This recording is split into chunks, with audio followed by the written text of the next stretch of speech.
নির্বাচন আসছে, স্টার্ট হয়ে যাবে।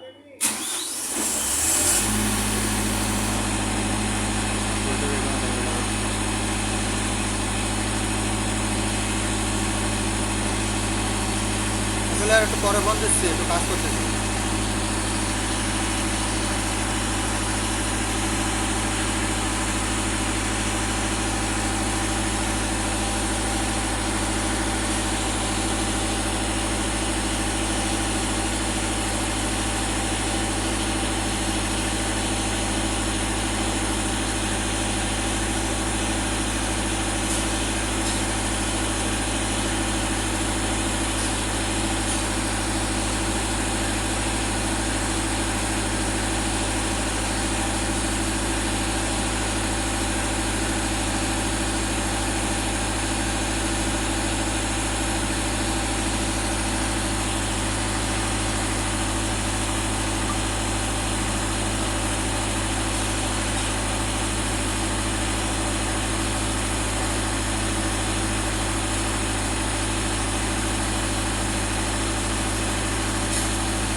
মানে আপনার এই সিস্টেমে যদি না হয়, হ্যাঁ, মানে বর্তমান ভোল্টেজ 230, লোডে 225 আসে না, লোড গেলে লোডে ফুল লোডে 225 আসে।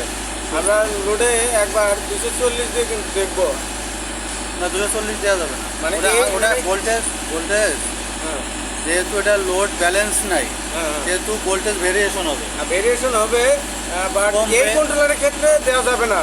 হ্যাঁ, না, এই কন্ট্রোলার যে কোনো কন্ট্রোলারেই যদি লোড ব্যালেন্স ঠিক না থাকে তাহলে ভোল্টেজ ভেরিয়েশন হয়, ভোল্টেজ কম বেশি হয়। ভোল্টেজ কম বেশি হয়, কিন্তু আমাদের তো মানে প্রত্যেক ডিভাইসের ওভার ভোল্টেজ হলো 260, তাই না? 260।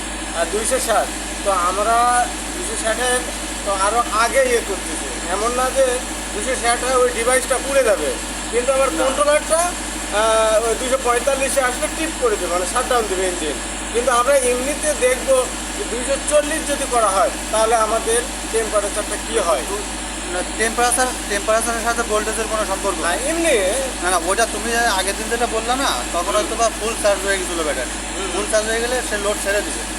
প্রি লোডে চললে ভোল্টেজ টেম্পারেচার এমনি মাইনাস চলে আসবে। এবার যখন লোড অবস্থায় থাকবে, চার্জিং অবস্থায় থাকবে, তখন তো টেম্পারেচার বাড়বে। হ্যাঁ। একটা পর্যায়ে যে স্থির থাকবে আর কি। হ্যাঁ, একটা বা পর্যায়ে স্থির বাড়তে বা বাড়তেই থাকবে, বাড়তে বাড়তে যেহেতু জায়গা হাই লোড সাইড 100-র উপরে লোড নিচ্ছে, সেহেতু এটা 90, 92, 85 এরকম টেম্পারেচার যাবে 2 ঘন্টা চললে। যখন তোমার লোডটা ছেড়ে দিবে তখন ওই 90 থেকে মাইনাস হয়ে যাবে 80, 85, 75। ওই সময় তো লোড তখন তো লোডে ওরকম চলে আসবে, ঠিক আছে, কিন্তু ভোল্টেজের সাথে আসবে। ভোল্টেজের সাথে কোনো সম্পর্ক নেই।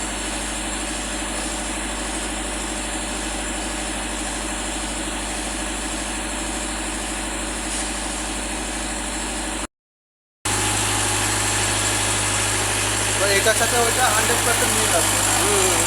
100% লোড আছে।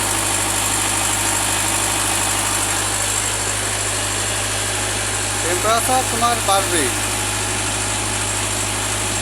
শুনছি।